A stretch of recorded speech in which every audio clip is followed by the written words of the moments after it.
Là, j'ai l'impression d'avoir toutes les compétences de tous les sports que j'ai fait pour pouvoir exceller dans ce sport-là.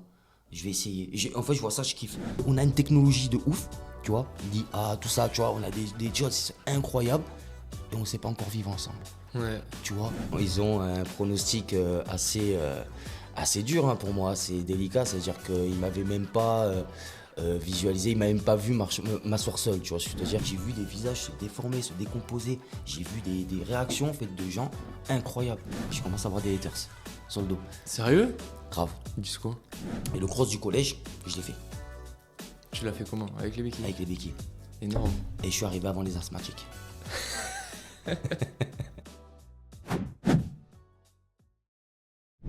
Bonjour à tous, bienvenue sur le V2 Podcast. On échange avec des personnalités inspirantes qui ont vécu des périodes de vie, des épreuves de vie et qui les ont transformées en force et qui aujourd'hui transmettent un message. Aujourd'hui, j'accueille Pietro. Pietro, bonjour. Salut à toi, salut à vous. Merci d'être Salut à venu. l'équipe. Ça fait Eh ben, plaisir. écoute, merci de me recevoir. Merci pour le moment qu'on va passer ensemble, c'est super.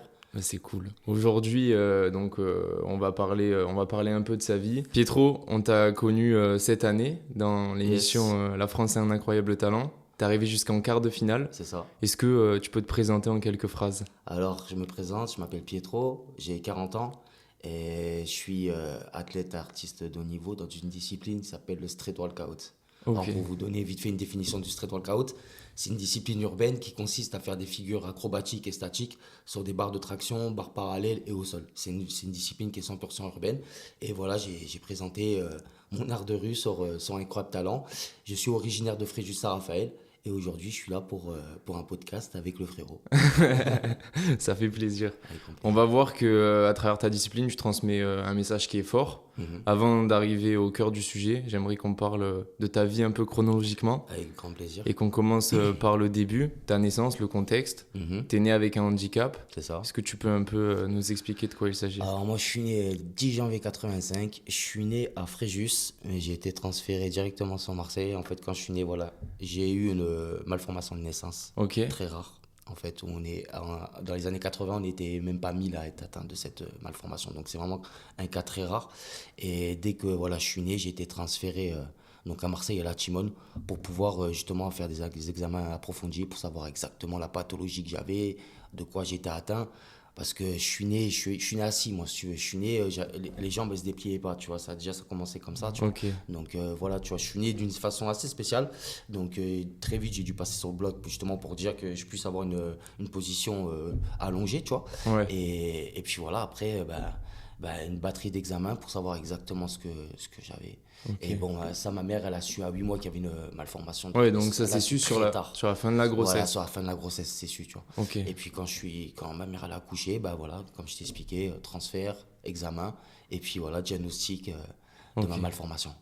Les médecins, au moment où tu nais et que tout le monde a connaissance du handicap, qui sont en face Ah, les du bébé médecins, Pietro. ils ont un pronostic assez dur hein, pour moi, c'est délicat, c'est-à-dire qu'ils ne m'avaient même pas visualisé, ils ne m'avaient même pas vu m'asseoir seul, tu vois ce que je veux te dire, c'est-à-dire que quand je suis né, pour eux, je n'avais pas la possibilité de pouvoir avoir une motricité voilà, de mes deux jambes, même voilà, au niveau de mes postures, s'asseoir, se mettre debout, enfin voilà, faire des choses simples de la vie, voilà, c'était pas possible. Ouais, c'était pas seulement les jambes, c'était même du coup enfin, les jambes qui sont la base du corps. Après, c'était question de Si tu veux, moi, ma posture. formation, en fait, elle est que c'est une malformation qui touche à la base de la colonne vertébrale. C'est-à-dire que tu as, des personnes qui ont la même pathologie que moi, mais qui ont, par exemple, un trou au niveau des dorsales.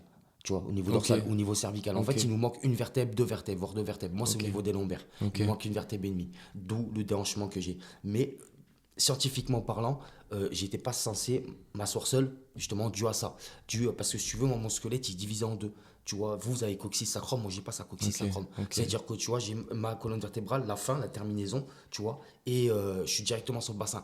Donc, en fait, j'ai une sangle abdominale qui fait que, tu vois, que je me suis fait avec les années, tu vois, Ouais. et qui m'a donné vraiment le maintien de mon rachis pour pouvoir avoir Ouais. une posture debout, une posture assise, une posture allongée, et faire ce que je fais aujourd'hui. Ok. Donc, bon, tu nais avec ça, ça y est, c'est fait. On va voir que ça t'a pas empêché de faire enfin, beaucoup de choses. Ouais, bien sûr. Comment ça se passe, le début de ta vie, la petite enfance? Bah écoute, Si on parle au niveau même de l'handicap, bah, j'ai subi jusqu'à 4 ans quand même pas mal d'opérations. J'en ai eu 4 ou 5, tu vois, Ouais. où voilà, j'ai eu opération de tendon d'Achille, j'ai eu le col du fémur, 2 fois le col du fémur. En plus, ouais, petite anecdote à la Timone, si tu veux, je me fais opérer du col du fémur, donc ils me mettent des plaques et des broches, tu vois. Ouais. Et 2 mois après, donc ils m'enlèvent les plaques et les broches, tu vois. Ils étaient censés l'enlever, et en fait, je passe sous bloc. Après le bloc, je fais en radio pour savoir si l'opération s'est bien passée. Et il se trouve qu'ils oublient une broche, une plaque et des vis voilà, dans ma Ça, c'est cuisse. le cauchemar de tout le monde Ouais, quand dans tu ma te fais cuisse. Et opérer. surtout, moi, j'étais un nourrisson, tu vois. Donc, Ouais. ma mère, quand elle voit ça à la série à l'époque, eh ben, voilà, elle a fait un scandale. Le lendemain, j'ai dû repasser sur le bloc, tu vois. J'avais 4 ans. Ouais. Ok. J'avais 4 ans. Ouais. Ok. Tu vois, j'étais pas nourrisson, c'est là, j'avais 4 ans. Ok. Donc, voilà, tu vois, je repasse au bloc, ils m'enlèvent les plaques, les broches. Donc, voilà, des petites complications, entre guillemets, erreur médicale, mais ça arrive. Je veux dire, c'est la vie, l'erreur est humaine, tu vois, même si c'est grave, hein, quand même, d'oublier Ouais. des plaques et des broches dans la cuisse d'un enfant, mais voilà, l'erreur est humaine, donc j'en garde pas Ok. une mauvaise espérance et j'ai pas d'a priori sur le corps médical. Ça peut Ouais, t'as pas arriver. de rancune. Non, T'as pas pas du de tout, rancune par pas du rapport tout. à ça. Tu l'as dit, t'as fait la France un incroyable talent. Ouais. Maintenant, t'es athlète de haut niveau. Mhm. T'étais loin d'être prédestiné à ça. Ouais, carrément. À partir de quel moment tu commences un peu à te détacher de ce qui était pronostiqué sur ta vie et que tu commences un peu à étonner justement le corps médical, justement à avoir des postures qui n'étaient pas censées être les tiennes Bah, très tôt, parce que tu vois, très tôt, j'ai eu ce mindset en fait de j'aime la vie, tu vois. Et ça, c'est même dans mon inconscience, quand j'étais minot, tu vois, tu te le dis pas dans ta tête, mais t'as cette kiffance, tu vois. Ouais, T'es enfant, t'es heureux, t'es dans la joie, tout ça et tout. Et si tu veux, j'ai fait les choses naturellement. Donc, je sais pas, t'as vu, bah, quand tu dois commencer à marcher, tu commences à marcher. Alors, moi, certes, j'ai marché tard, mais tu vois, j'ai réussi à marcher. Si tu veux, les choses, elles se sont fait plus ou moins naturellement. Et après, avec, tu vois, l'âge, la culture de vie, tout ça, bah, tu te forges un mindset. Mais ce mindset-là, si tu veux, je l'avais directement déjà tout petit. ouais, Tu vois. c'est même un caractère. C'est ça, c'est un caractère, c'est un tempérament. Et pour en revenir à ta question, quand est-ce que j'ai commencé à surprendre le corps médical, bah, tu sais, moi, je faisais jusqu'à l'âge de ouais, bien 16 17 ans, une consultation par an à la Timone, tu vois, avec une batterie d'examens pour savoir si tout se passe bien, tout ça, tu vois. Et si tu veux, à la base, j'étais pas censé sentir mes pieds, tu vois. Et Ouais, tu veux, le professeur qui me suivait à l'époque, donc c'est pas un médecin, c'est un professeur, c'est quelqu'un ouais, qui est renommé, qui a une batterie d'études et qui sait de quoi il parle.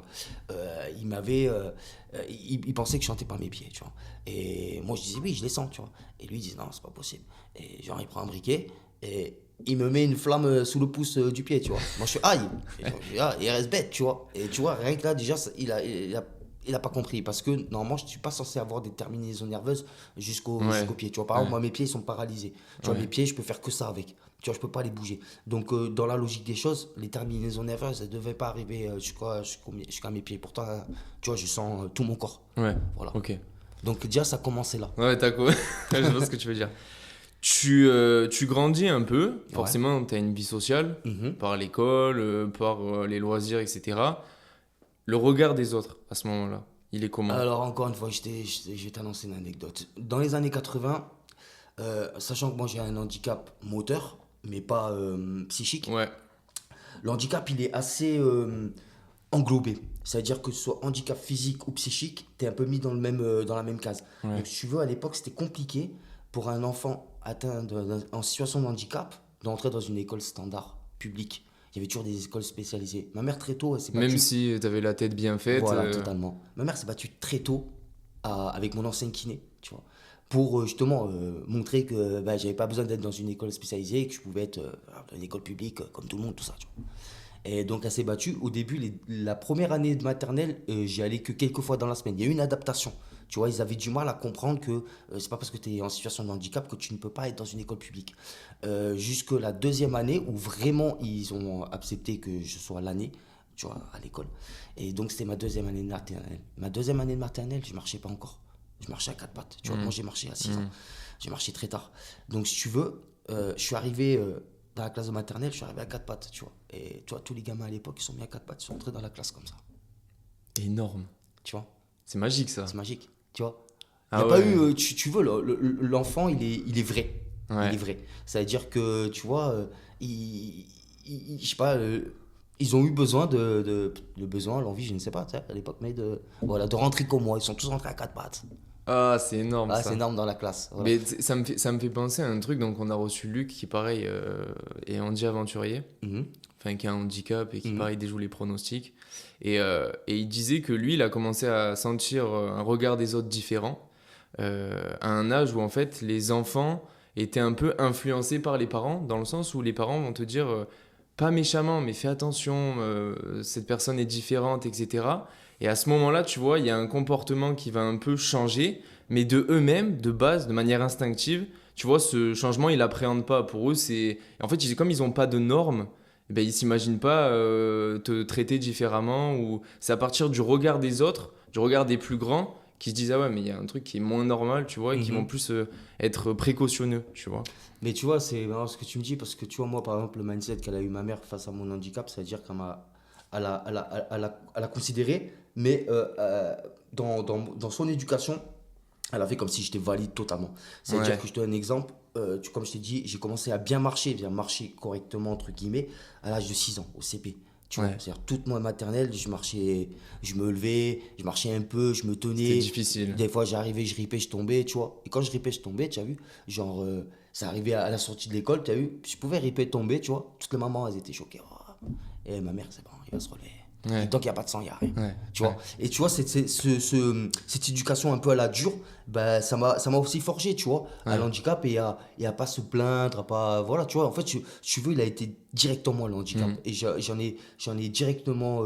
J'ai pas fait une force sur le coup, mais voilà, ça faisait partie de moi. Donc, j'étais pas toujours axé dessus, à y penser, machin truc, comme je t'ai dit. Euh, c'est les autres qui me renvoient le handicap. Ouais, Moi, je l'oublie, moi, dans ma ouais, tête, le handicap. ouais. Tu vois.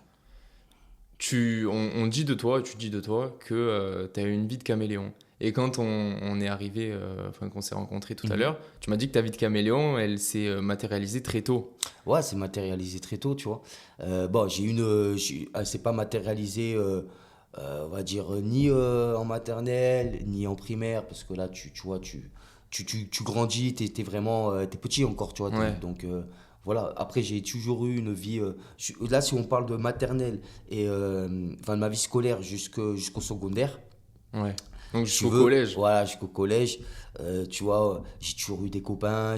Le handicap, il s'est fait léger parce que j'ai une force de caractère. Tu vois, il y a des gamins qui se faisaient plus s'emmerder parce que, par exemple, ils étaient roux, par exemple, ils avaient des lunettes. Tu Ouais, vois, ils n'avaient pas la force de caractère, ils prenaient tartine, tu vois, ouais, toute leur scolarité. Moi, j'avais cette force de caractère toujours à me défendre. Donc, du coup, bah, tu vois, le handicap avait plus été entre guillemets accepté, mais surtout il est devenu non visible auprès des autres. Et ça, très, très jeune, tu vois, de par ma façon d'être, ma façon de caractère, le fait de faire toujours les choses, entre guillemets, comme tout le monde, tu hmm, vois, et en fait, je l'ai noyé dans le regard des ouais. gens, Et ça, c'est une le force handicap. terrible. C'est un super pouvoir. C'est. Ouais, encore une fois, ça fait partie de mon mindset, tu vois, c'est pas quelque chose.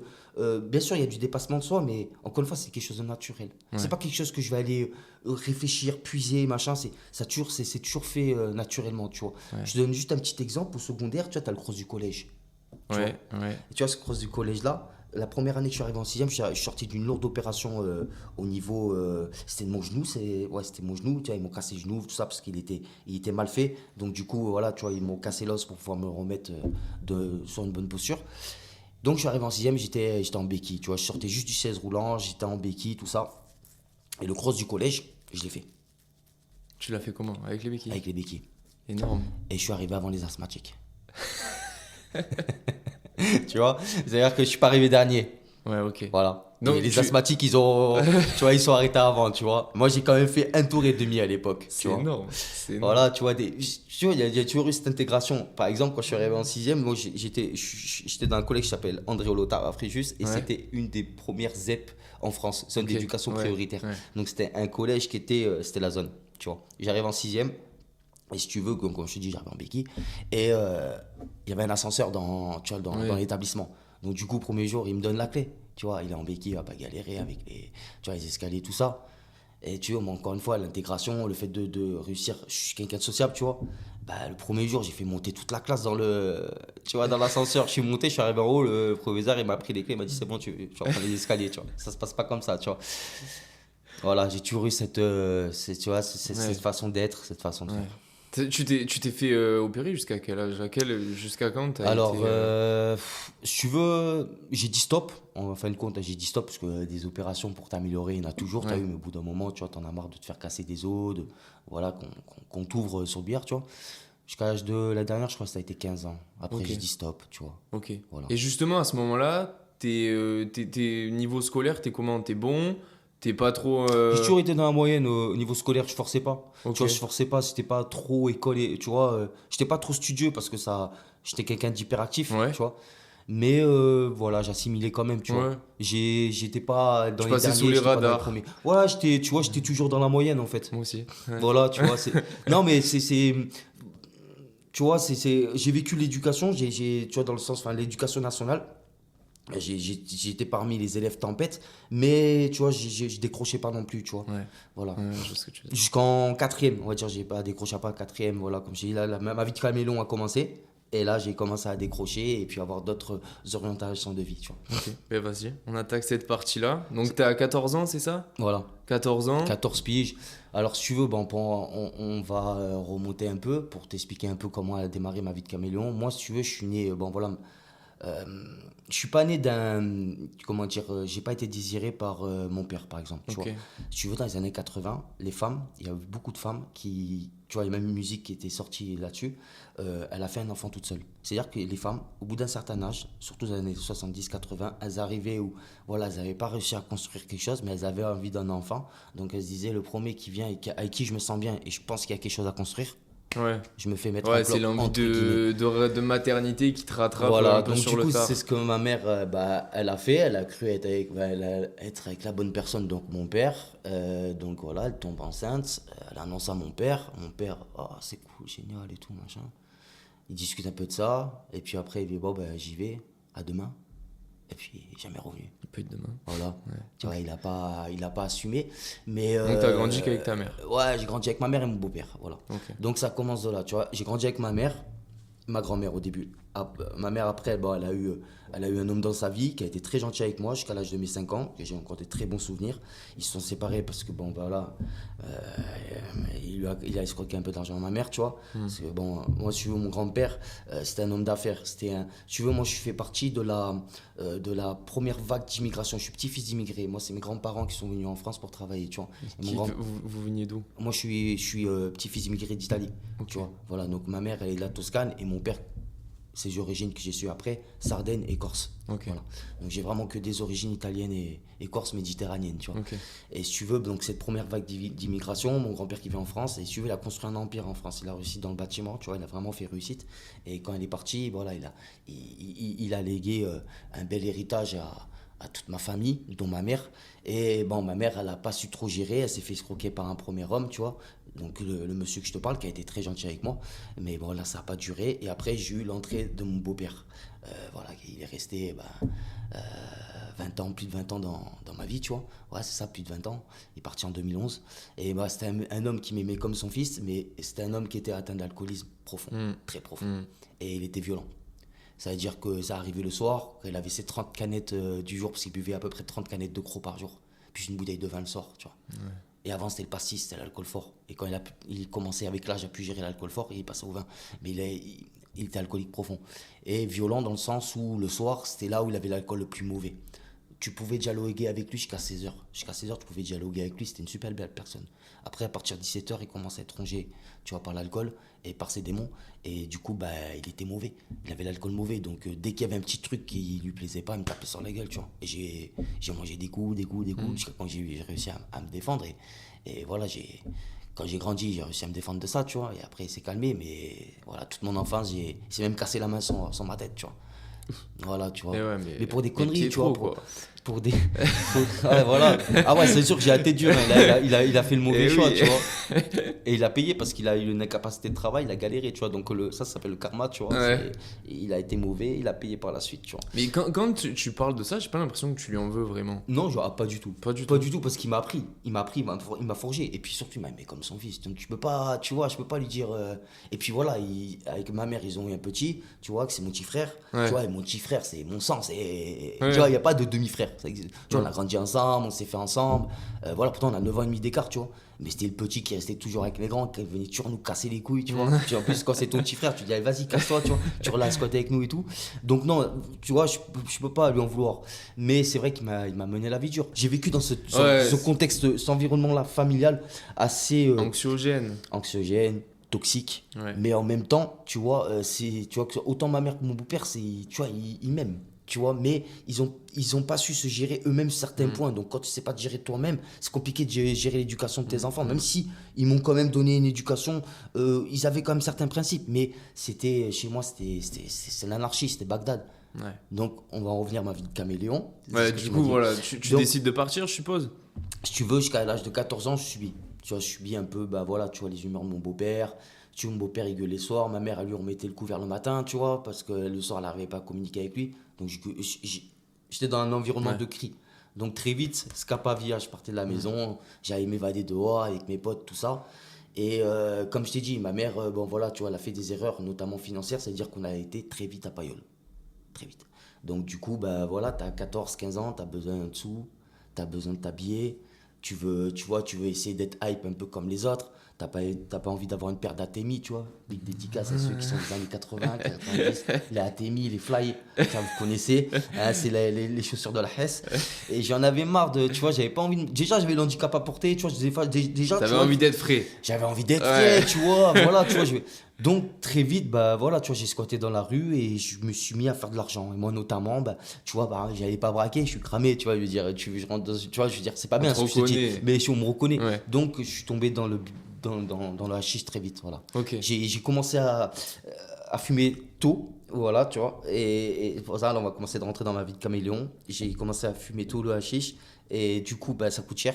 J'avais pas les moyens de m'en acheter, donc j'ai commencé à en vendre et ça a duré un certain moment. Donc j'ai commencé vraiment dans une vie de délinquance. Tu vois, et là, bah, ça a été un peu l'anarchie. 14 ans, donc tu vois, j'étais en fin de cinquième, c'est là que j'ai commencé à fumer. Quatrième, j'ai commencé à en vendre. Et là, tu vois, j'ai commencé à décrocher l'école. Et tu dors où à ce moment-là? Je dois rentrer chez moi et la cave qui était en bas de chez moi. Et je dormais aussi chez deux potes. C'est-à-dire que j'irais un peu, tu vois, à droite à chaise gauche. musicale. J'ai essayé de pas être toujours chez le même pote. Parce que je suis quelqu'un, j'aime pas être dans l'intimité des gens. Donc déjà quand j'étais chez mes potes, tu vois, je faisais un peu le ménage, je faisais la vaisselle, je cuisinais un peu, tu vois. Je faisais déjà à mon jeune âge, tu vois, je faisais déjà des choses pour, voilà, faire comprendre que c'est cool ce qu'il fait mon pote, Ouais. tu vois. Il me rend service et tout. Donc du coup, tu vois, c'est pas le mec qui vient, il squatte et puis voilà, tu vois. Non, non, j'étais dans la démarche aussi de l'alléger, tu vois, dans son quotidien de vie, tu vois. Donc voilà, j'ai un peu erré, je dormais dans la cave en bas de chez moi, une cave qui était à l'époque remplie d'amiante. L'amiante, tu vois, c'est quelque chose de cancérigène. Et ouais, j'ai dormi des nuits là, comme ça. Donc ouais, je préférais avoir ce mode de vie là, de vagabond à l'époque. Ouais. Rester chez moi, être dans les cris, dans toujours les reproches entre ma mère, mon beau-père qui se tirent toujours la gueule, qui veulent toujours avoir l'un ou l'autre raison. Ils n'arrivaient pas à trouver cet équilibre, tu vois. Maintenant, là, je te le dis, j'ai 40 ans, tu vois, il y a un équilibre dans tout, il y a un équilibre. Que ce soit dans ta Et t'es vie bien placé professionnelle. pour parler voilà, d'équilibre. exactement, enfin, je pense. Et tu vois, ils n'avaient pas cet équilibre-là. Donc, du coup, bah, c'était toujours l'anarchie et ils n'ont jamais réussi à s'entendre, en fait. Ils Ouais. s'aimaient, mais ils ne s'entendaient pas. Ouais, et puis c'est compliqué parce que t'as pas des bases qui sont solides du tout. Donc toi, tu te construis sur une base qui est hyper fragile. C'est une base, c'est comme si, tu vois, tu mets un pilier dans l'eau, tu vois. Ouais, Ça veut voilà. dire, Ouais. tu vois, il est très, très instable. Et dis-toi que déjà, à l'âge de 14, 15 ans, je prenais mon beau-père et ma mère à table et je leur disais, s'il vous plaît, il faudrait qu'on arrête d'avoir une vie comme ça. C'est où vous vous entendez bien, ou vous séparez-vous, mais voilà, on peut pas avoir une vie de famille comme ça. Tu vois, déjà, j'étais dans cette démarche, jeune adolescent, à essayer voilà, de qu'on soit plus en harmonie, tu vois. Ouais, dans un sens de réconcilier, quoi. Voilà, tu vois. totalement. Ouais. Après, bon, à cette époque-là, j'avais quand même mon oncle, ma tante, tu vois, qui ont été très présents aussi dans ma vie, ma grand-mère aussi, bon, qui est partie quand j'étais jeune, mais qui a été là et qui m'ont vraiment donné de l'amour, de la force, et ça a un peu équilibré, tu vois, cette anarchie que j'ai eue à la maison. Ouais. Donc, on va en parler, mais tu as une relation qui est. Enfin, tu as une grande proximité avec l'art de rue, de manière générale. Ouais, totalement. Là, à ce moment-là, enfin, le moment dont on est en train de parler, tu es plus dans la rue que dans l'art. Totalement. À quel Totalement. moment tu commences un peu justement à reprendre un peu le cours de ta vie, quoi, à changer de centre d'intérêt et, Ben, en fait, tu vois, j'étais dans cet aspect où, bon, bah, voilà, ben, tu vois, c'était un peu faire de l'argent pour pouvoir vivre son adolescence. Ouais. Mais j'ai toujours eu cette culture du sport aussi. Tu vois. Donc tu faisais du sport. Hein? Tu faisais du sport là. À l'époque, alors j'ai toujours plus ou moins fait du sport et en plus toujours dans le milieu entre guillemets valide, tu vois. Donc j'ai commencé en faisant du foot. Mon premier sport, c'était du Énorme. foot. Tu vois. Et je jouais Énorme. au foot, je jouais au foot, je T'étais jouais au quel foot. poste? J'aimais bien jouer en attaque, j'aimais bien jouer en défense spécifique. En fait, tu veux, moi en club, là où j'ai pas pu rentrer en club, c'est que j'avais un jeu de jambes et une course tu sais, j'étais trop lent, tu Ouais. vois, mais j'avais un bon jeu de jambes. Ouais. Tu vois, si tu veux, moi dans le sport, j'ai toujours eu le cul entre deux chaises. Ou alors, j'ai toujours ce petit truc qui manquait pour que je puisse faire de la compétition. Et c'est vrai que le street workout, ça a été quelque chose où Oui. j'ai réussi à m'épanouir. Mais pour en revenir à ça, j'ai toujours eu une activité sportive. Et à cette époque-là, où dans les 14-15 ans, je kiffais le breakdance, tu vois. Donc ça m'arrivait d'aller breaker aussi, tu vois, de faire un peu de break. À l'époque, voilà, on avait des breakers qui se calaient voilà, dans les coins de la ville de chez nous, tu vois. Ils mettaient un bout de lino, bah, voilà, des fois on allait les rejoindre, on allait faire un petit truc Ouais. avec eux. J'ai toujours quand même, j'ai jamais perdu le lien avec le sport, Ouais. tu vois. Même si j'ai eu différentes activités et pas forcément des bonnes, mais j'ai toujours eu voilà, la culture du sport, la culture du bien-être, tu vois. J'étais pas voilà, et avoir une vie entre guillemets dégueulasse, tu vois, même si Ouais, voilà, je ouais. dormais dehors, même si, tu vois, à cette époque-là, ben, je buvais aussi, tu vois, j'avais une vie, voilà, tu te lèves à 3 heures 4 heures et tu te couches tard le soir, tu te couches la nuit, tu vois, j'ai vraiment eu ce mode de vie-là, tu vois. Et quand tu commences à gagner ta vie, tu le fais comment? Alors, tu vois, si tu veux, c'était l'anarchie chez moi, mais il y avait quand même des choses tu vois, avec des choses que je partageais avec ma famille, tu vois, avec ma mère, mon beau-père. Mon père, c'était le bâtiment. Il m'a inculqué, tu vois, les métiers du bâtiment. Lui, il était plaquiste et il était jointeur. Jointeur, tu sais, tu poses les bandes d'isolation, en fait, Mm, t'as vu. mm. Tu vois, c'est, voilà, tu poses les bandes d'isolation, tout simplement, tu vois. Et c'était un des meilleurs jointeurs, tu vois, de la région PACA, tu vois. Il était vraiment demandé, tout ça et tout. Et voilà, il me prenait pour nettoyer le chantier au début, tu vois, pour ramasser le cuivre, tu vois, pour faire de l'argent de poche, si tu vois, l'argent de poche, tu vois. Et voilà, il me faisait ramasser du cuivre et après on allait le vendre à la ferraille, tu vois, on faisait un peu d'argent comme ça, d'argent de poche. Il me faisait faire quelques chantiers quand il pouvait. Donc voilà, il m'a donné ce goût pour le bâtiment. Et j'ai commencé en étant peintre en bâtiment. Ok, Voilà. trop bien. Tu vois, j'ai toujours eu cette notion de me dire je vais faire quelque chose de ma vie. Ouais, Là pour l'instant, bah voilà, tu vois, je faisais un peu des choses qui tu étaient bricoles. c'était borderline, mais j'avais toujours cette optique-là, j'ai toujours été ambitieux. Et j'ai toujours voulu réussir ce que je voulais entreprendre. Tu savais, je pense que, enfin, c'est ce que je comprends dans ce que tu dis, c'est que même si le début, il n'était pas fameux sur le papier, tu savais que tu allais faire des choses qui allaient être bien derrière. J'ai très vite su ce que je vaux, qui je suis et ce Ouais, que je vaux. Et ce que je peux faire au sein de cette vie, tu vois. ouais, Et voilà, pour être épanoui et ne serait-ce que, tu vois, d'avoir le bien-être de ta vie de tous les jours, tu vois, ouais, d'être aligné à ce que tu veux faire, ouais. tu vois.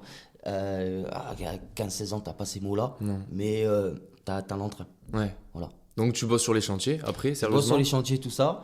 En même temps, bah, toujours un peu à traîner le soir, tout ça et tout. D'ailleurs, tu vois, bah, j'ai tapé des nuits blanches et le lendemain, j'avais tapé le chantier, tu vois. Ouais, ouais, Ça, c'est vraiment des moments de ma vie qui sont peut-être pas les meilleurs, mais j'en garde des bons souvenirs, tu vois, parce que je me tapais une nuit blanche je faisais la fiesta, tout ça. ouais, Et tac, le lendemain, j'allais travailler. J'avais des fois, bah, je dormais pas, tu vois, ou alors ouais. 1 heure vite fait. T'as la gueule de bois le lendemain, tu vois, tu dors 1 heure, ça sert à rien, tu vois. C'est chiant. T'es à peine C'est rentré dans ton chiant. sommeil. Ouais, Donc, et puis, puis j'allais travailler, tu vois. Et vraiment, ce qui m'a sorti, on va dire, de cette mauvaise routine, travail, traîner le soir, faire un ouais. peu d'argent, tout ça et tout, ça a été une femme qui est entrée dans ma vie. Voilà. Ok. Avec qui je suis resté pas mal d'années. Je suis resté 14 ans avec cette femme-là. Bon, on est séparés Ok. depuis quelques années, mais on s'est beaucoup apporté. Énormément. Ok. Elle Et là- faisait quoi dans la vie? Alors elle, je veux dire, déjà comment je l'ai rencontrée? Je l'ai rencontrée au bord d'un rond-point. J'étais en train j'étais avec mon scooter, je zonnais. Ah oui, parce que bon, voilà, une petite anecdote aussi. Je suis petit, je suis 1,50 m, tu Ouais. vois, mais je conduisais les gros cubes sans toucher le pied par terre. vois. Et justement, avec le pied et l'embrayage, tu fais comment? Eh ben, non, ça, l'embrayage, le frein, je touche, hein, Mais non, sans mais je veux bécane. dire, tu dis que t'as du mal à bouger Eh le ben, pied. en fait, je levais avec la jambe, tu vois. Ok. Vu que mon pied est statique, Ouais, ouais, je ok, faisais comme ça, ok. et tu vois, Ouais, j'appuie. ouais. J'appuie en fait avec la jambe, contrairement à quelqu'un qui va, tu vois, Ouais. juste jouer avec le pied. Tu vois, moi, je joue avec Ouais. la posture de la jambe, tu vois. Ok. Et voilà, je conduisais des choses où je touchais pas les pieds par terre. Même un booster, je touchais pas les pieds par terre. C'est-à-dire que je descendais de la selle et je posais les pieds par terre. Tu vois, j'ai Ouais, une façon à technique. moi, tu vois, j'ai Ouais. une technique à moi, tu vois. Et si tu veux, j'étais en train de rouler en scooter, j'attendais un copain à moi qui tardait. Et puis je vois cette jolie demoiselle qui était au bord d'un rond-point, qui attendait je ne sais qui à la base. Et du coup, je lui demandais du feu. Elle fumait pas. Je dis, bon, bah ok, pas de souci. Je refais un tour de rond-point, j'attends un peu, et puis je reviens la voir. J'ai un moyen qu'on discute un peu ensemble. J'ai un peu du temps à cramer. J'attends mon pote, il met du temps. Elle est restée un peu comme moi, si tu veux. Et puis voilà, on est resté 14 ans ensemble. Et tu as encore des contacts avec ou pas du tout? Oui, on a contact, on est resté amis et surtout fraternels. Ouais. 14 ans de vie commune, Ouais. tu vois, Mais tu t'es c'est un lien construit à vie. avec. C'est un lien à vie. Ça veut dire que, tu vois, moi, mon bonheur par rapport à elle, c'est qu'elle soit heureuse. Qu'on soit ensemble ou pas. Mais ça, Tu vois ce que je veux dire. c'est ça qui est fou chez toi, c'est que, tu vois, il y en a plein qui penseraient à ces époques avec un peu le seum, tu vois, en disant Mhm. c'était trop bien, mais c'est fini. Mhm. Et toi, quelles que soient les périodes de ta vie, tu retiens que le bon. Ouais, à la fin, je retiens que le bon. Si tu veux, attention, une séparation après de longues années, tu C'est vois, dur. ça fait partie des plus grosses épreuves de ma vie. Mais oui. Vraiment. Mais voilà, tu vois, veut dire, quand tu as été avec une personne autant d'années et que tu t'es tellement importé l'un envers l'autre, tu peux pas, même si, admettons, j'aurais fait une crasse, elle m'a fait une crasse, tu vois, la blâmer et enlever tous ces bons moments et en disant, ouais, t'as vu comment elle est, machin truc, et la dénigrer, quoi que ce soit. Non, carrément Ouais, pas. ok. Au contraire, elle m'a apporté, elle m'a fait grandir. Ouais, Je l'ai fait grandir, elle m'a fait grandir. ouais. Donc ça, on a fait un travail mutuel, sauf que voilà, on est arrivé à une période de nos vies, on était plus sur la même longueur d'onde sur certains points, mais même quand on s'est séparés, on s'entendait toujours bien. Tu vois, je veux dire, on s'est séparés c'était fluide. C'était Ok, fluide. Voilà. ouais, ok. Ça a été dur, c'est sûr, ça a été dur, mais ça a été fluide. Donc à ce moment-là, tu rentres dans la vie active, la vie un peu droite, un peu plus droite. Alors, ouais, quand je la rencontre, ouais, automatiquement, j'ai envie de construire avec elle. Ouais, Tu vois, je ressens direct des choses très fortes. Avant, les femmes, c'est vrai que c'était pas, j'avais pas l'optique tu vois, de me poser. C'était vraiment pour des moments charnels, je vais être franc. Hmm. Tu vois, voilà, j'étais bien comme ça, célibataire. Voilà, quand j'avais envie de passer un moment avec une femme, je le passais, mais voilà, je voulais pas plus. Elle, j'ai vraiment senti le fait de vouloir me poser, de vouloir Hmm. être engagé, construire et Hmm. porter les responsabilités d'un homme, tu vois. Voilà, au sein d'un foyer. Ok. Donc là, tu fais du BTP. Alors là, je suis toujours dans le bâtiment. Je la rencontre. On se met direct en ménage très vite, Ouais. grâce à ses parents qui nous avaient filé un petit mobil-home. Ok. Donc on était dans le mobil-home, tout ça. Puis après, petit à petit, on s'est fait. Après, j'ai eu une petite somme d'argent qui m'a permis, en fait, direct, j'ai investi dans un mobil-home. En fait, parce qu'on vivait tous en mobil-home. Donc du coup, j'ai acheté mon mobil-home après. Et puis, on est resté ouais, 4-5 ans dans le même mobil-home. On vivait un peu en tribu. Tu vois, il y Ok. avait ses parents, il y avait ses sœurs, il y avait nous. Ouais. Et voilà, on était vraiment une petite tribu et on était tous à côté, tu vois. Ok. Et là, à partir de là, bah ouais, tu vois, c'est plus le travail, tu vois. Et le fait ouais, d'être sérieux. Et puis surtout, tu vois, quand tu es dans des activités illicites, entre guillemets, enfin, des activités, une activité, tu vois. Ouais. T'as pas envie qu'elle porte, tu vois, si demain il y a une histoire, si demain tu te fais péter ou quoi, Que ce soit associé. voilà. Ouais. Donc j'ai dit, bon, voilà, là, on passe à autre chose. Et pour petit à petit arriver vers ce que tu fais aujourd'hui, Mhm. comment t'arrives au street workout? Alors, comme je t'ai dit, j'ai toujours eu ce lien avec le sport. Ouais. À l'époque, quand je rencontre mon ex-femme, tout ça, je suis toujours un peu dans le break, j'aime bien le break, je fais toujours un peu des acrobaties, tout ça. Après, je me mets à la boxe anglaise, pendant pas mal d'années. Voilà, c'est quelque chose que j'ai kiffé. C'est vraiment un sport où tu sais, vraiment, tu te surpasses de ouf, niveau cardio, tout ça et tout. Je pense que c'est le seul sport qui m'a fait dégueuler, hein. C'est-à-dire, quand tu fais des rondeurs 3 minutes en C'est cardio, terrible. C'est terrible. dur, C'est terrible. dur, dur. Mais vraiment, super sensation. À côté, je fais de la musculation. Alors, j'aime ce que je fais, tu vois. Mais il y a quand même cette routine, tu vois, cette routine, toujours plus ou moins la même chose, tu vois, qui me fane un peu. Moi, je suis quelqu'un, j'aime vivre, j'aime découvrir, j'aime expérimenter. Donc, j'ai besoin automatiquement tu vois, d'avoir du renouveau. Et puis, un jour, sur Internet, je tombe là-dessus. Je tombe sur le street workout.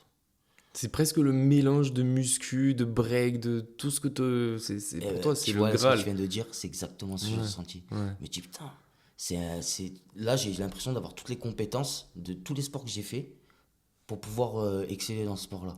Je vais essayer. En fait, je vois ça, je kiffe. Je Ouais. tombe sur les compétitions street workout. Moi, j'ai commencé en 2014. Je tombe sur les compétitions actuelles. Et je vois les mecs ce qu'ils font et tout. Et je suis animé de fou, tu vois. Donc, du coup, je commence. Puis, je commence à aller chercher les parcs et tout, là où je peux m'entraîner. Je commence à aller un peu dans mon secteur. Puis là, je commence. Et puis, je vois que, tu vois, Mais j'ai. en plus, à l'époque, en France, il y avait vraiment peu de monde. Parce que moi, Ah, tu me dis, c'était. Ouais, c'était les débuts. 2014, je m'en rappelle, je voyais le truc arriver, parce qu'on était au collège, et pareil, tu vois, au collège, tu commences un peu à parler de muscu, Mhm. mais c'est vrai que maintenant, c'est beaucoup plus démocratisé que ce que c'était à l'époque. À l'époque, ça venait juste de débarquer en France. Ouais, c'est ça. Donc, il y avait des athlètes précurseurs, notamment comme les Bar Tigers. Ouais, Bar Tigers, c'est avec Nabilson, enfin voilà, Sébastien Valère, enfin tous ces gens-là, ils vont se reconnaître. Voilà, ils font partie des précurseurs de la discipline. ouais. Il y a aussi, alors elle, c'était la plus grosse team de street workout au monde de 2010, parce que comme le street workout, il a commencé à rentrer en France en 2010-2011, Ouais. tu vois. Donc 2010-2011 jusqu'à 2018. Ouais, pendant 8 ans, cette team-là, c'était vraiment la team, la plus grosse team Ouais. du monde. Elle s'appelait Baudiar Athlète de rue, en fait. C'était une team lyonnaise. Body raclette. Baudiar Baudiard, ok. Athlète de rue. Ok. C'était une team lyonnaise tenue par une femme qui s'appelle Agnès Maemblé, Ouais. tu vois. Et tous les dimanches, ils s'entraînent sur les berges du Rhône, tu vois. Et encore aujourd'hui, en 2024, tous les dimanches, il y a un entraînement collectif sur les berges du Rhône. Voilà. Et moi, cette team-là, en fait, je la vois très vite sur les réseaux, je la vois très vite sur Internet. Et j'aime l'image qui renvoie, l'image qui véhicule les athlètes, voilà, le flow qu'il y a, des athlètes charismatiques, tu vois, comme Rémi Cresto, comme Armand Mpassi, Cédric Douche, tu vois. C'est des athlètes qui se reconnaîtront et qui sont précurseurs à l'époque vraiment de la discipline en France. Donc moi, ce que je fais, spontané, je contacte la team et je me présente et je dis voilà, tac, tac, je fais ci, ça.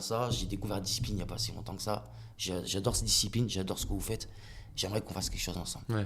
Et du coup, directement, Agnès Maemblé, donc la présidente de la team, mais aussi de l'association, m'ouvre les portes directement. Et on reste 2 heures au téléphone. Et puis voilà, elle me dit, il n'y a pas de souci, tu peux nous représenter. Et puis c'est parti de là. Et après, quelques semaines après, je monte à Lyon, à leur rencontre.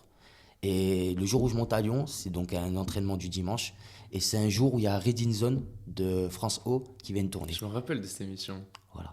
Superbe émission, Ouais, il ouais. mettait vraiment les cultures Ouais, urbaines, tout ça en ouais. avant. Et en fait, la première fois que je rencontre la team, sachant qu'avant c'était une team qui s'entraînait, on était 50, 60 sur les berges du Rhône, c'était énorme. J'ai des photos de groupe, c'est incroyable. En meute. Une meute. Et voilà, je commence vraiment à rentrer dans le milieu là, tu vois. Donc je rentre, je découvre la team, je fais une émission, tu vois, un reportage, je me dis, ouais, c'est incroyable, tu vois, direct ce qu'on m'offre dans mes débuts, tu vois. Et après, avec ces teams-là, je l'ai représenté pendant 5 ans. J'ai gagné 8 titres internationaux avec la team et je me suis produit dans toute la France avec elle. Et vraiment, j'ai passé des moments inoubliables qui sont gravés à vie, tu vois. Là, à ce moment-là, t'as une discipline des ténèbres, non? Quand tu t'entraînes. Ah bah là, tu vois, à l'époque, alors, à C'est cette là, justement, époque-là, excuse-moi, mais c'est le passage, justement, au stade haut niveau, quoi. Tu passes d'amateur, sportif d'amateur amateur directement tu vois, Ouais, dans ouais. une team où il y a des athlètes qui font des compétitions internationales, des championnats du monde, tout ça. Donc directement, je change des dimensions, tu vois.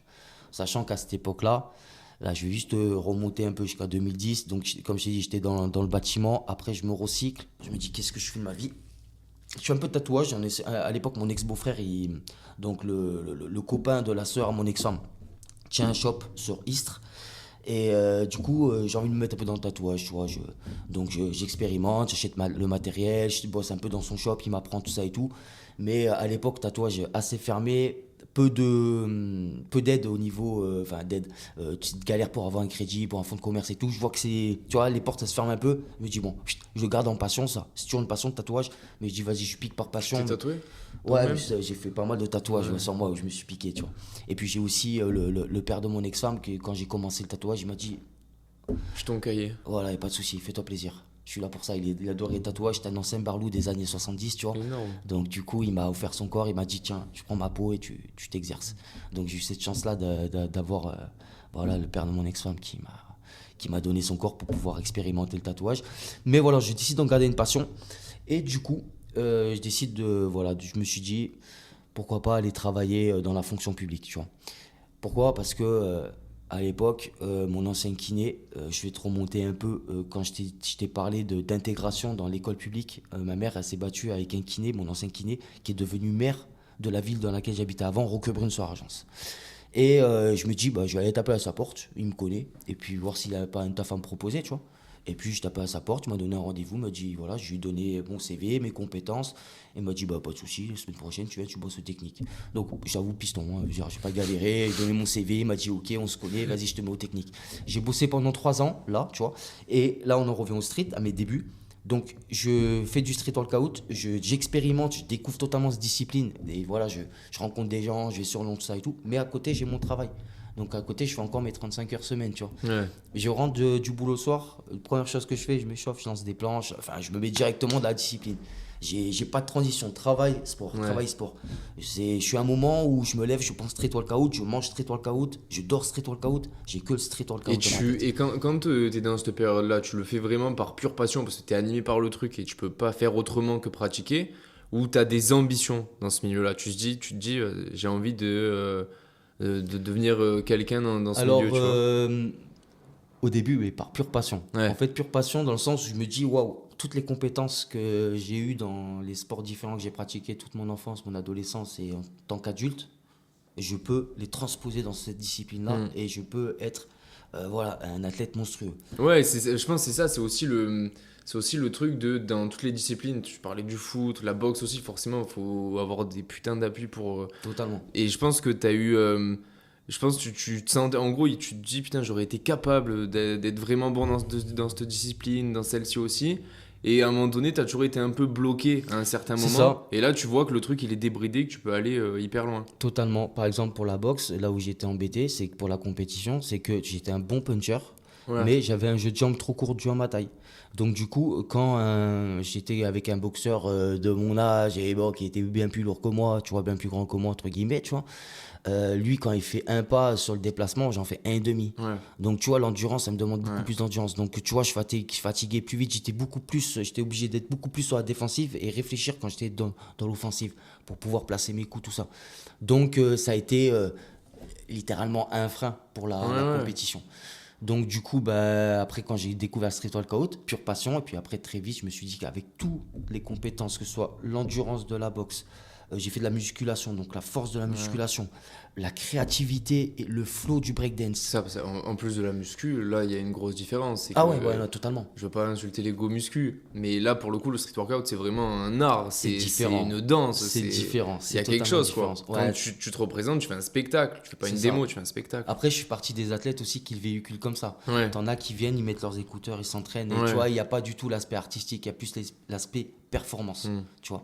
Mais moi, je me dis, avec tout ça, je commence à rentrer dans ce milieu-là. Je vois un peu le game, comment il se passe, et je vois ce que je peux apporter. Et là, je pars de là, tu vois. Et je commence à faire des compétitions. Les 2 premières que je fais, je les gagne pas, mais je me fais remarquer de fou. C'est-à-dire que les gens, ils ont bloqué sur mes performances. Ouais. Et après, bah voilà, j'ai pris à chaque compétition que j'allais, je prenais le titre. Ouais. Voilà, mais encore une fois, quand je rentre dans ce milieu-là, que je commence à découvrir le monde de la compétition, je vois toutes les personnes qui me suivent, qui me soutiennent et qui me donnent de l'amour. Et je vois aussi, je commence à avoir des haters sur le dos. Sérieux? Grave. Ils disent quoi? Parce que je suis en situation de handicap, et je suis petite taille et pour eux, j'ai une facilité dans ma discipline. Donc, dès que je commence à gagner des compétitions, je commence à me faire lyncher sur les réseaux, tu vois, par des haters. Ouais, c'est facile, il y a des petites jambes, et ici et là, tu vois. Sauf qu'ils ne connaissent pas tout le travail derrière, tu vois. Et je commence à me manger ça, tu vois. Du coup, je fais, tu vois, à l'époque, avec Agnès de Body Athlète de Rue, j'étais chez Body Athlète de Rue, on dit, bon, bah, on va faire une vidéo où je vais me présenter. J'ai présenté ma pathologie et voilà, Ouais, parce que ça se résume pas à avoir les jambes plus légères, quoi. voilà, totalement. Voilà, derrière, il y a un gros travail et voilà, il y a un parcours de vie et il y a surtout des difficultés que quelqu'un de valide ne m'a pas rencontré, que moi je vais rencontrer. Mais moi, je ne les mets pas sur le plateau, tu vois. Pour moi, le street workout, c'est quelque chose qui est artistique et hors catégorie. Il n'y a pas de catégorie de poids, il n'y a pas, tu vois. C'est comme le breakdance pour moi, c'est libre artiste, tu vois. Et surtout que, tu vois, tous ces mecs-là qui étaient des haters à l'époque, aujourd'hui, c'est des athlètes de haut niveau, qui ont de réputation mondiale. Vu que maintenant, ils ont un niveau similaire au mien, même voire au-dessus, alors on les entend plus brailler. Mais à l'époque, c'était souvent des gens qui venaient de débuter ou ça faisait 1 an, 2 ans qu'ils étaient dans le milieu. Moi, ça faisait déjà 3-4 ans, j'étais en pleine compétition et tout. Ils acceptaient pas, ils avaient la frustration personnelle de se dire, tu vois, je me suis fait battre par une personne en situation de handicap. Il y a beaucoup d'athlètes, il y a un ego quand même dans le milieu sportif, hein, il faut pas le nier. Et du coup, il y en a qui étaient pas du tout, ils acceptaient pas ça. Donc du coup, bah voilà, j'avais une catégorie d'athlètes qui m'ont pas accepté entre guillemets dans le game, tu vois. Mais encore une fois, j'ai toujours une réponse à ça et on va en venir par la suite. Ouais, justement, parce que quand tu fais La France a un incroyable talent, on va en parler, mais tu passes un vrai message. T'es un porteur de message. C'est ça. À quel moment tu commences à te servir de ta discipline pour transmettre quelque chose? Alors, pas de suite. Alors, quand je commence ça et tout, encore une fois, je sais ce que je vaux. Donc, je sais ce que j'apporte, la valeur ajoutée que j'apporte à la société, que j'apporte au sein de ce monde. Mais je me dis pas, je fais pas encore, comment dire, l'aspect conférence, l'aspect messager. Tu vois, le fait de porter un message. Je pratique, les gens ils me voient, ça leur change le regard. Et voilà, je le vis comme ça, tu vois, mais je me pose pas plus de questions à porter un message sur telle ou telle chose. C'est quand je commence à faire de la démo, que je commence à voir les retours des gens, que je vois les réactions des gens, tu vois, sur la scène. Tu sais, quand j'arrive sur scène et je suis là, je suis à 1m50, frérot, j'ai la barre à 2m50. Tu sais, les gens, déjà, ils se posent la question, ils se disent, mais. Comment il va la choper? Exactement. Ouais. Et quand je la chope et que je lance, j'ai vu des visages se déformer, se décomposer. J'ai vu des réactions faites de gens incroyables. Et les retours de ça, bah, tu vois, petit à petit, ça m'a amené à dire on va élever les consciences de la société. Ouais.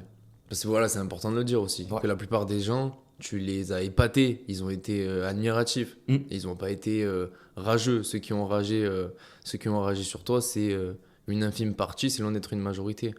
La masse, c'était positif. La masse était positive. Mais il y a quand même eu des organisations qui ont donné crédit à ce type de personnes-là. Ouais. Et du coup, on m'a fermé des compétitions. Ouais. Et des compétitions où on m'a pas souhaité. Parce que voilà, ils ne voulaient pas mettre quelqu'un en situation de handicap dans une compétition entre guillemets, de gars valides. Mais j'ai quand même eu des compétitions qui m'ont ouvert les portes.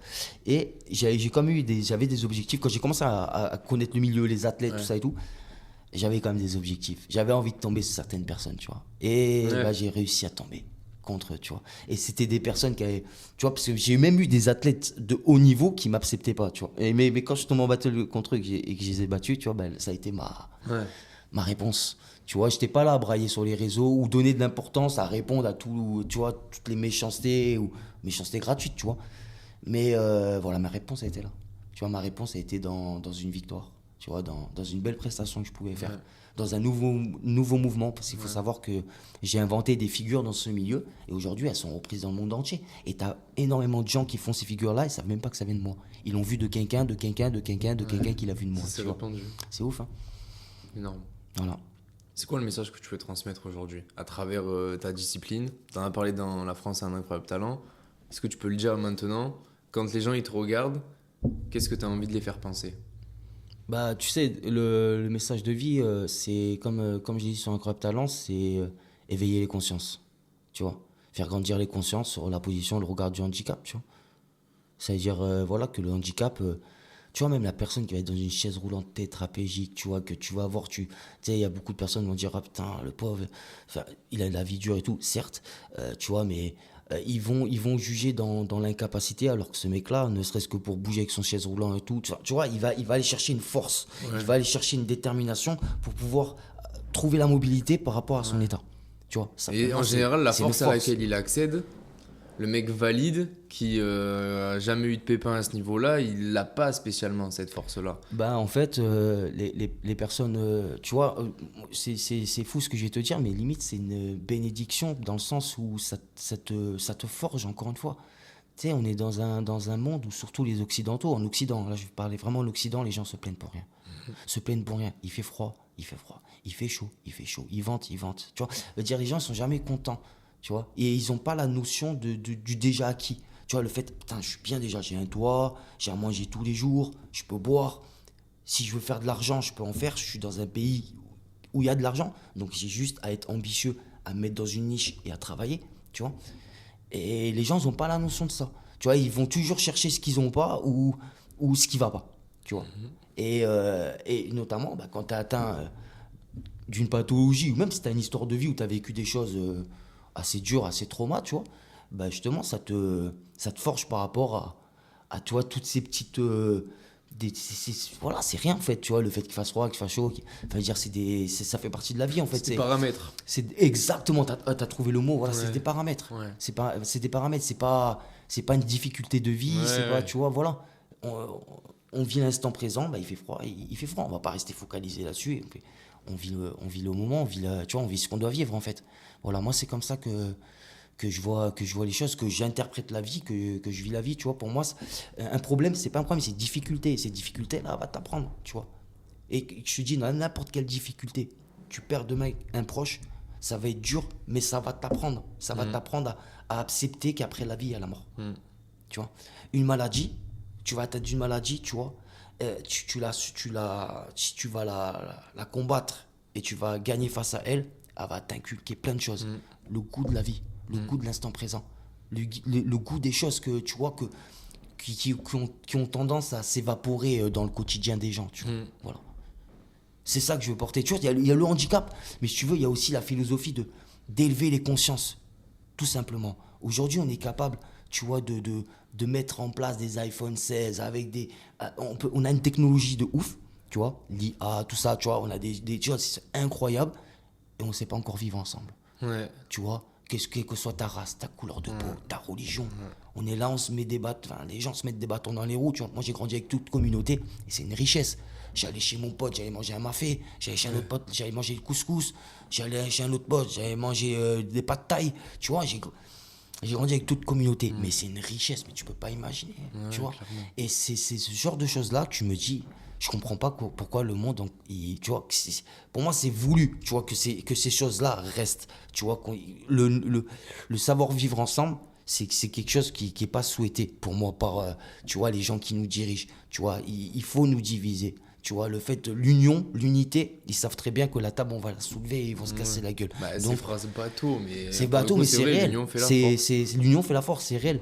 Et vraiment, tu vois, par exemple, cet après-midi, tu vois, avant de venir pour ton podcast, je passé une journée à Marseille. Moi, j'aime bien, tu sais, je kiffe Marseille, c'est ma seconde ville. Et puis bon, voilà, comme je t'ai expliqué au début du podcast, j'ai été très vite transféré à Marseille et j'ai souvent été amené à aller à Marseille par rapport à voilà, ma vie hospitalière. Mais voilà, c'est une ville que j'adore. C'est une ville cosmopolitaniste. C'est une ville où il y a un savoir-vivre ensemble. Il y a toute communauté. Les gens, ils arrivent plus ou moins à vivre ensemble. Et je suis parti à Notre-Dame-de-la-Garde. C'est vraiment un des points le plus haut de Marseille, tu vois. Et je vais souvent là-bas pour me recueillir, tu vois, pour avoir une connexion avec le divin, tu vois. Et quand j'y vais et que je vois des musulmans, des bouddhistes, des protestants, des chrétiens, des catholiques, être ensemble et prier ensemble. Je me dis, moi, mais c'est fort, c'est profond, c'est ça la vie, tu vois. Et c'est ce genre de choses que j'aimerais bien à ma petite hauteur et voilà, mettre ma petite pierre à l'édifice pour et faire évoluer les consciences, ne serait-ce que sur la conscience collective de l'être humain, voilà. Pour t'ouvrir un peu les choses par rapport au message de vie. Il y a le handicap, mais derrière ça, il y a juste tu vois, le fait d'évoluer au niveau de la conscience, tu vois, d'être plus sur l'instant présent et plus sur comment dire, le côté émotionnel, le côté psychologique plutôt que le côté matériel, le côté, tu vois, pour réussir, il faut avoir une maison, il faut avoir une belle voiture, et là. Non, déjà, moi, la réussite, c'est déjà, je suis heureux. Tu vois, je suis bien à l'intérieur de moi. Je me sens bien, je me sens calme. Tu vois, là, si j'arrive à capturer ce moment de bonheur-là, tu vois, pour moi, j'ai réussi. Tu vois, ma vie au niveau, tu vois, au niveau de mon ressenti et de comment je l'appréhende et comment je la vis. Tu vois, là, je pars dans une discussion un peu profonde, un peu spirituelle. Mais voilà, pour moi, c'est tellement plus important d'être bien, d'avoir la quiétude en soi, plutôt que d'avoir une grosse Lamborghini.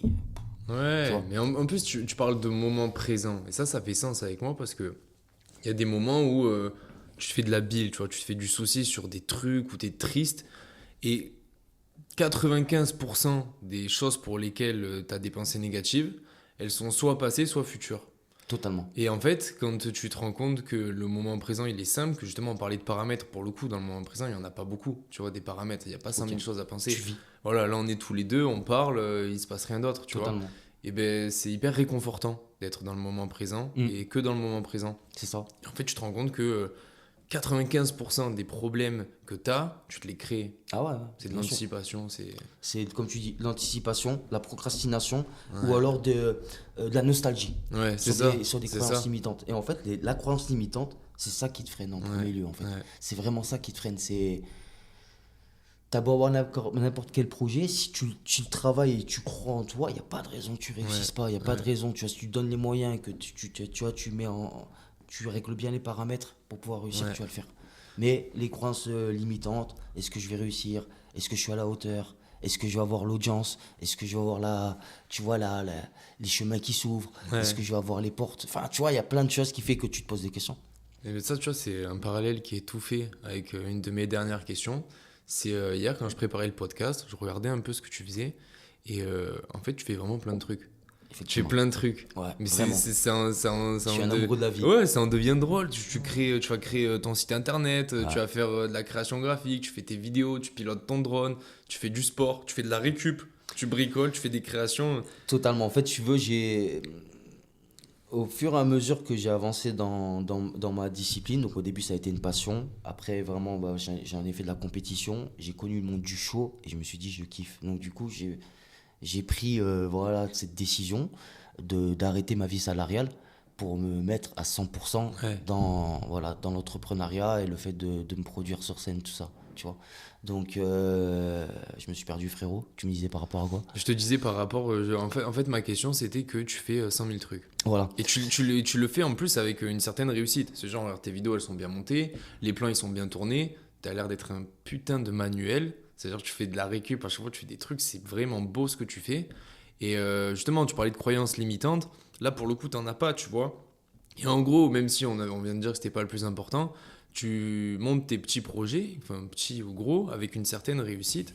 Et en fait, c'est quoi la Pietro mantra, tu vois, les petits ingrédients qui font que bah, hop, quand tu fais un truc, ça marche. Ce qui fait que le gars qui va regarder la vidéo, il va dire putain, Pietro il m'a dit ça, bien je le fais à sa façon. Tu vois ce que je veux dire? Je vois totalement. En fait, tu veux, je l'ai fait par passion. Je peux pas tu vois, te répondre autre chose. C'est vraiment la passion qui fait que bah, j'ai envie d'apprendre. Tu vois, Ouais. je suis quelqu'un d'autodidacte, moi. Ouais. C'est-à-dire que j'adore apprendre T'es sur un une gros thématique. curieux. Ouais, autodidacte, ça veut dire que, tu veux, quand j'ai commencé voilà, à faire du show, à vouloir entrer dans l'entrepreneuriat et vouloir vraiment véhiculer ce que je souhaitais dans cette discipline et faire les choses que je voulais faire, j'ai fait en sorte de limiter les prestataires. Un vidéaste, c'est de l'argent. Un photographe, c'est de l'argent. Quelqu'un qui te fait les flyers, c'est de l'argent. Quelqu'un voilà, qui va te monter un site internet, qui va te faire ta com, enfin tout ça, c'est de l'argent. Donc j'ai préféré me documenter avec une ressource incroyable qu'on a dans le 21e siècle. Ouais. Ça s'appelle YouTube. Ouais. YouTube, c'est un outil incroyable. Tu trouves tout sur YouTube. Tout. Tu as des gens qui t'offrent leur savoir, tu vois. C'est génial. Donc Voilà. en résumé, tu fais avant tout les choses par passion. Tu les Par fais passion. parce que tu as envie de le faire. De façon autodidacte et indépendante. Parce Ouais. que je suis un mec, je suis un indépendant, tu vois.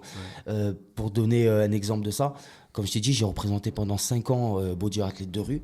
Je suis parti parce que j'avais envie de créer mes propres choses. Ok. J'avais envie de créer mon propre milieu, enfin mon propre environnement, mon propre univers, tu vois.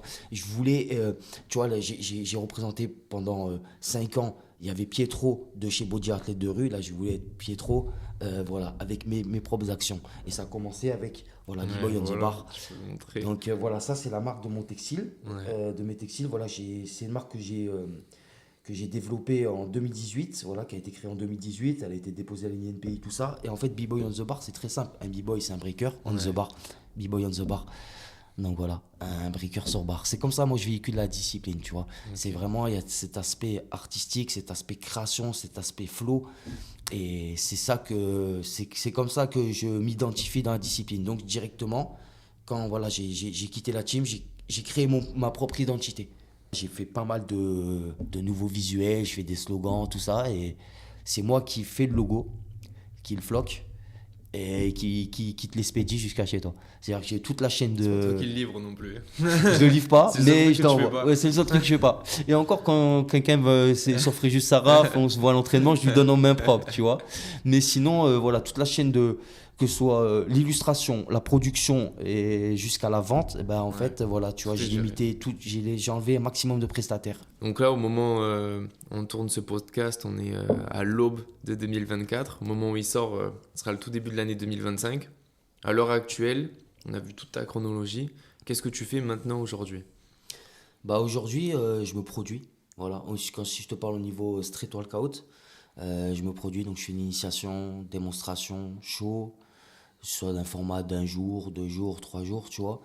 Donc je me déplace sur un événement, que ce soit public ou privé. Je viens avec ma structure. Donc la structure que tu as pu apercevoir sur Incroyable Talent, alors elle, on l'a faite vraiment sur le plateau, pour le plateau, pour l'émission. Parce que voilà, la configuration au niveau stabilité, je voulais une structure qui soit autonome au niveau de la stabilité. Je t'explique pourquoi. Si tu veux, Tu peux pas visser, tu peux pas... si tu veux dans les prestations d'Incroyable Talent qu'ont fait d'autres artistes, tu vois, lors de l'émission, c'est toujours des structures où tu as besoin d'avoir une personne ou deux qui vont tenir la structure. Tu vois, parce que le contrepoids avec les figures, Ouais. l'aérodynamie, ça et tout, ça fait que la structure, elle bouge beaucoup, Ouais. tu vois. Et en plus que les plateaux télé, ils ont un sol, tu sais, je dirais pas plastifié, mais tu sais, il est glissant, il est très lisse. Donc, on a mis en place une structure qui est vraiment stable. Ouais. Et en fin de compte, il y a besoin de personne pour la tenir. Donc Tu vois. même la structure qui était là Sur Incroyable Talent, sur c'est Incroyable c'est- c'est Talent, une structure avec laquelle je me produis. énorme. Voilà. Ouais, donc en fait, vraiment, t'es 100% autonome. Ça veut dire que tu 100% peux te représenter à peu près n'importe où à partir du moment où le sol est plat, quoi. Totalement. En fait, voilà, pour t'expliquer le déroulement d'une journée de travail dans ce milieu-là, enfin dans le street workout, ça veut dire que, admettons, bah, j'ai un événement sur une journée, je vais me lever écoute, 6 heures, je vais aller chercher un camion. Donc souvent je fais une location. Je loue un camion, je charge ma structure, je vais sur le site, je la décharge, je la monte, je me produis, initiation, je me produis, fin de journée, je la démonte, je la remets dans le camion, je la rentre chez moi, je ramène le camion, je rentre chez moi. Tu dors. Et je dors. Donc c'est des journées de 12 heures mini. Ouais. Tu vois, je prends juste une personne pour le montage, pour le déchargement, pour savoir les Et platines. en plus, c'est le pas très long. montage, le déchargement, c'est physique. Ah oui, Mais pendant la presta, tu te reposes pas non plus. Au Non. contraire. ouais, ouais, Donc, totalement. Donc ouais, c'est intensif. C'est des grosses journées. Tu vois, c'est des grosses journées. Tu vois, par exemple, ça, c'est quelque chose que tu pourrais pas faire tous les jours. Ouais, Tu ouais. vois. Parce que tous les jours, il faut que tu aies la récupération, tu sais, tout. Tu as déjà la grosse journée au niveau logistique, d'installation, tu vois. Et après, il faut que tu te produises aussi. Donc, non, c'est quelque chose que tu peux pas faire tous les jours. Mais c'est un métier où tu peux très bien gagner ta vie si tu as un carnet d'adresses où tu arrives à tourner à l'année. Tu vois. Aujourd'hui, je fais partie des peu d'athlètes qui arrivent à dégager de l'argent de sa passion et de la discipline, mais tourner à l'année, c'est dur. Ouais. Déjà, en tant qu'artiste, c'est dur de tourner à l'année. Tu vois, dans l'événementiel, voilà, il faut toujours voilà, être actif. Bon, ça, c'est normal, mais si tu veux, il faut savoir se déplacer. Ouais. Faut pas avoir peur d'aller sur Paris, sur Lyon, tu vois, dans les grandes villes. Moi, je ferai du Saraf, ça bouge pas l'événementiel. C'est un peu l'été, mais sinon, il y a rien, tu vois. Il faut aller dans les grandes villes pour que ça bouge. Donc, voilà, il faut se créer des opportunités. Et tout le temps. Dans 10 ans, le Pietro officiel, il est où? Alors, dans 10 ans, tu vois, là, aujourd'hui, j'ai 40 ans. Ouais. Je continue à faire, tu vois, une discipline où la moyenne d'âge, elle est entre 16 et 25. Tu Clairement. vois, je suis vraiment, je suis un ancien, tu vois, enfin, j'aime pas le mot ancien, mais voilà, tu vois, je fais partie, c'est comme le football, tout ça et tout, t'arrives à 35 ans, tu commences à être, tu vois, fin de carrière, tu Mais vois. de toute façon, tu vas perdre de la force physique, tu perds de la forme physique. Et bah, quoi. je t'assure que je me trouve plus performant aujourd'hui à 40 que je l'étais à 35, Sérieux? je t'assure. Tu t'entraînes toujours autant? Alors, autant, pas qu'à mes débuts, tu vois, parce que Ouais. les débuts, tu bois la discipline. Donc, je m'entraîne généralement, je dois m'entraîner 12 heures par semaine, tu vois. 12 heures? Ouais, quand 12 même. heures. Ouais. Parce que je m'entraîne 3 fois par semaine, mais je fais des sessions de 4 heures. Tu vois, je Énorme. m'entraîne toute la journée. Généralement, c'est mercredi, samedi, dimanche. Tu vois, mais j'y suis toute la journée. Je travaille la barre toute la journée. Donc, ouais, généralement, ça fait 12 heures d'entraînement. Et si tu veux, en fait, le fait à mon âge, j'ai l'expérience, tu vois, j'ai la gestion de l'énergie. Je sais comment, tu vois, comment bien dépenser l'énergie sur la barre, comment optimiser, tu vois, mon enchaînement, mon combo, mon freestyle. Tu gères ton endurance. Tu quoi. gères mon endurance, la propreté des figures. Ouais. Tu vois, t'as cette connaissance pointue qui fait que, bah, tu vois, t'es dans l'excellence, tu deviens plus dans l'excellence dans ce que tu fais. Avant, j'ai toujours cherché cette excellence-là, tu vois, mais l'expérience de la discipline fait que tu deviens de plus en plus, tu vois, méthodique, carré dans ce que tu fais. Donc, pour moi, je suis encore là et je suis pas prêt de quitter le terrain, tu vois, pour l'instant. Ouais. Mais dans 10 ans, je me vois pas faire ça toute ma vie. Clairement, je me vois pas à 60 ans lancer sur Et les tu barres. fais quoi? faire Tu une prestation. produis d'autres gars? Tu développes ta marque? Alors, Tu changes de la secteur? marque, par exemple, tu vois, la marque, c'est totalement identitaire et voilà, on va dire, c'est ma petite pierre à apporter à l'édifice du game, c'est lui donner une définition parce Ouais. qu'il y a beaucoup de gens dans les disciplines qui s'entraînent en salle de gym sur des barres asymétriques et quelqu'un comme toi qui connaît pas la discipline, il comprend rien, il va se dire c'est de la gym et c'est totalement normal. Moi, j'ai voulu vraiment donner une définition même de la discipline. Donc voilà, la laisser dans la rue et la côtoyer au b-boying, tu vois, et surtout l'inclure dans les cultures urbaines, tu vois. Et j'ai fait en sorte de vraiment de véhiculer et de matérialiser les idées et comment je vois la discipline et comment je veux la véhiculer sur le long terme, tu vois. Donc voilà, je me suis fait un petit carnet d'adresses dans tout ce qui est urbain et ça fait plaisir d'être précurseur et voilà, d'ouvrir cette voie pour d'autres athlètes qui peuvent être comme moi, qui sont dans les mêmes directions, qui auraient envie de faire les mêmes choses que moi, tu vois. Parce que c'était pas ouvert avant, tu vois. Ouais. Voilà. Ok. Mais pour répondre là, Ouais, c'est que vraiment j'allais pour les 10 ans, dans 10 ans, c'est comme je t'ai dit, j'aime faire beaucoup de choses. Je suis un passionné de la vie et voilà, j'ai d'autres activités aussi, tu vois, aussi derrière le street workout aussi pour complémenter. Comme je suis dans le bâtiment, j'ai été dans le milieu aussi de l'automobile pendant un moment, tu vois, acheter, vendre des voitures, c'est des choses que j'ai faites. Tu vois, le tatouage, c'est quelque chose que j'aime aussi et que je peux faire occasionnellement. Enfin, si tu veux, là, quand je te dis des choses, c'est pas des orientations professionnelles qui sont stables à l'année. C'est-à-dire, c'est des choses que je fais de façon aléatoire. Mais je sais que, tu vois, j'aime la cuisine aussi, tu vois. Je sais que demain, si je dois me recycler, j'ai plusieurs voies qui s'ouvrent à moi. Et je sais que, voilà, j'irai dans une autre direction, tu vois. Mais le street workout restera dans ma culture et dans mon hygiène de vie à vie. Tant que je pourrais être pratiqué, je serai sur une barre. Après, en faire mon métier, enfin d'essayer d'en faire mon métier, parce que c'est un grand mot, en faire son métier. Quand je dis, je génère de l'argent, mais pas assez, entre guillemets, pour dire je vis à l'année de ça. Mais voilà, je ferai pas ça encore 20 ans à ce statut-là. Ok. Voilà, en statut entrepreneuriat et le fait de se produire sur scène. Et, voilà. Après, je deviendrai juste un athlète qui s'entraîne pour soi. Et puis voilà. Est-ce que tu as un mot à faire passer, tu vois, le mot de la fin, un message? Soit oui, soit non. Bah, déjà, le message, déjà, merci de m'avoir reçu. Merci à Merci toi. pour le moment, parce que voilà, c'est un moment, c'est fluide, tu vois. Là, comment tu vois, ce que je t'ai exposé de ma vie, tout ça et tout.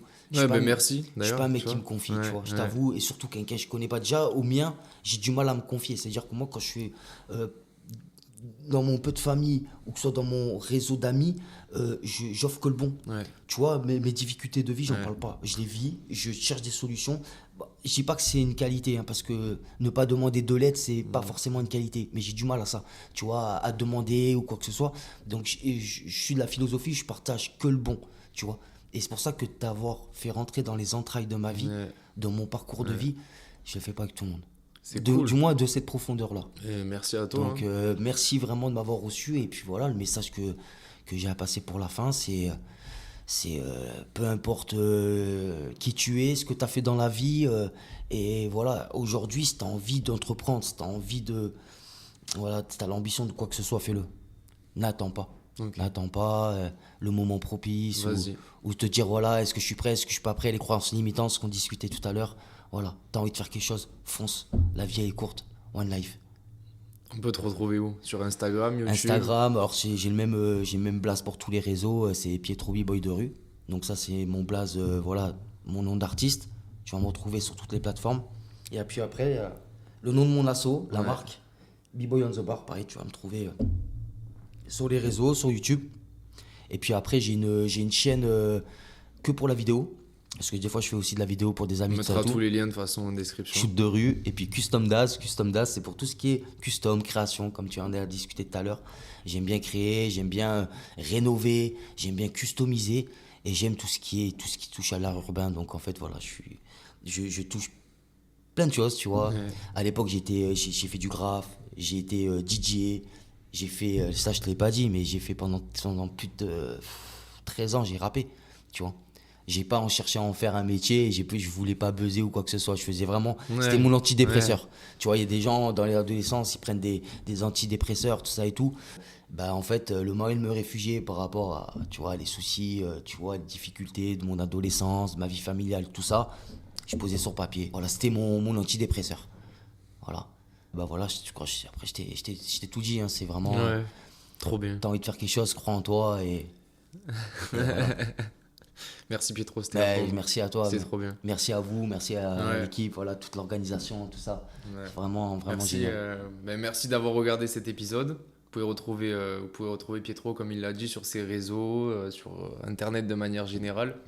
N'hésitez pas à le suivre. Il propose plein de contenu qui est hyper intéressant. Donc, franchement, je vous invite à aller voir un peu ce qu'il propose. N'hésitez pas à vous abonner, à interagir au maximum avec le podcast, surtout au début, sur le lancement, c'est important. Grave. Je vous remercie de votre attention et puis je vous dis à la prochaine. À bientôt. Ciao.